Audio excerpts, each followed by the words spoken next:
سورہ رعد میں ایک مقام پر قوموں کے عروج اور زوال کا ذکر کیا گیا ہے، یعنی رائز اینڈ فال، کامیابی اور ناکامیابی کا راز کیا ہے۔ اللہ تعالیٰ کہتے ہیں کہ لہو معقبات من بین یدیہ ومن خلفہ یحفظونہ من امر اللہ، ہر شخص کے آگے اور پیچھے اللہ تعالیٰ نے ایک نگراں مقرر کر رکھا ہے جو اللہ کے حکم سے اس کی دیکھ بھال کر رہے ہیں۔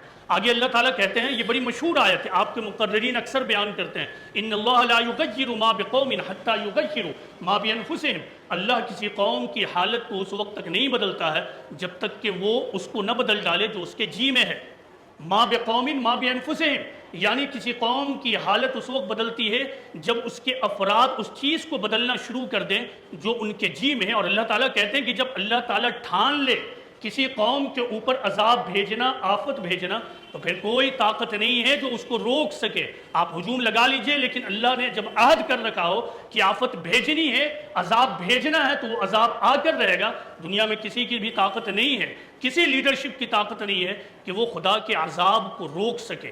یہ خدا کا قانون کہ جب کسی قوم کے افراد، قوم تو بھیڑ کو کہتے ہیں، سادہ زبان میں قوم بھیڑ کو کہتے ہیں، لیکن بھیڑ بنتی کس سے ہے؟ بھیڑ فرد سے بنتی ہے، 1 2 3 4 لوگوں سے بنتی ہے۔